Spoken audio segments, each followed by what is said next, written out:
அருமையான கர்த்தருடைய பிள்ளைகளே, இந்த நாள் உங்களுக்கு ஆசீர்வாதமாய் இருப்பதாக. நீதிமொழிகள் 25ஆம் அதிகாரம் 2வது வசனத்திலே நாம் வாசிக்கிறோம், காரியத்தை மறைப்பது தேவனுக்கு மேன்மை. சில நேரம் சில விஷயங்களை ஆண்டவர் தம்முடைய பிள்ளைகளுக்கு மறைத்துதான் நடத்துவார். சில நேரம் சொல்லி சொல்லி நடத்துவார், சில நேரம் அதை மறைத்து அவர்கள் இலக்கை அடைய வைப்பார். சிலர் கேட்பாங்க, என் வாழ்க்கையில என்ன நடக்கிறதுனே புரிஞ்சுக்க முடியல பிரதர், ஆண்டவர் ஒண்ணுமே பேச மாட்டேங்கிறாரு, நடக்கிறதெல்லாம் எனக்கு எதிர்மறையாவே இருக்கு, என்ன நான் ரொம்ப சோர்ந்து போறேன் பிரதர் அப்படின்னு சொல்லுவாங்க. தேவனுடைய பிள்ளைகளே, தேவன் சொல்லி நடத்துகிறதை காட்டிலும் சொல்லாமலே நடத்துகிற அனுபவம் மிகுந்த ஆசீர்வாதமானது. ஆதியாகமம் 18ஆம் அதிகாரம் 18வது வசனத்திலே, நான் செய்ய போகிறதை ஆபிரகாமுக்கு மறைப்பேனோ என்று சொல்லி ஆபிரகாமுக்கு ஒவ்வொரு காரியத்தையும் சொல்லி சொல்லி நடத்துவார்.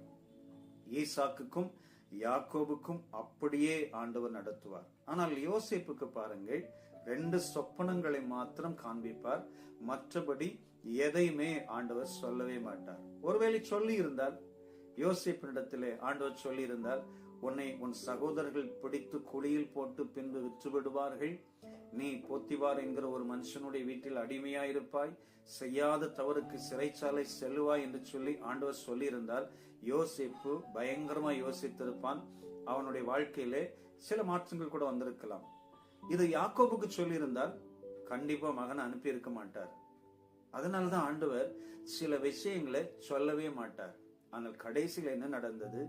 எந்த சொப்பனத்தின் மூலமாய் கர்த்தர் தன்னுடைய திட்டத்தை வெளிப்படுத்தினாரோ அது நிறைவேறிற்று.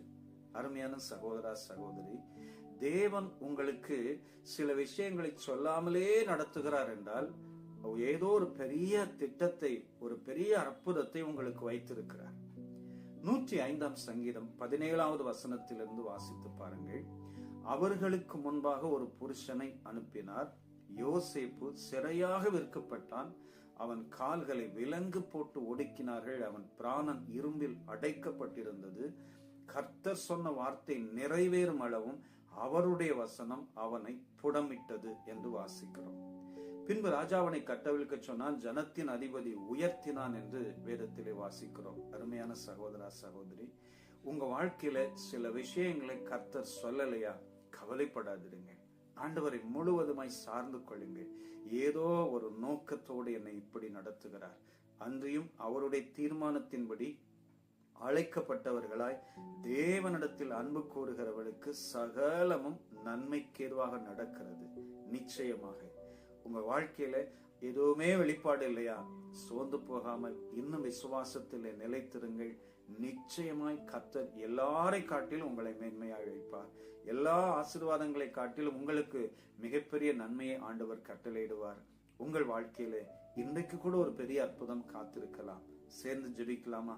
அன்பு நிறைந்த பிதாவே, இயேசுவின் வல்லமையுள்ள நாமத்தினாலே யோசேப்பின் வாழ்க்கையிலே மறைத்து மறைத்து அநேக அற்புதங்களை செய்து கர்த்தாவே, யோசேப்பு உயர்த்தின தேவன், இதை பார்க்கிற பிள்ளைகளின் வாழ்க்கையிலும் அநேக விஷயங்கள் தெரியாமல் இருக்கலாம். ஆனால் நீர் வைத்திருக்கிற இலக்கை, உடைய பிள்ளைகள் மேல் வைத்திருக்கிற திட்டத்தை நிறைவேற்றப் போகிறீர். அதற்காய் ஸ்தோத்திரம். எல்லா துதிகன மகிமையை எடுக்கிறோம். இயேசுவின் நாமத்தில் கேட்கிறோம் பிதாவே. ஆமென். God bless you.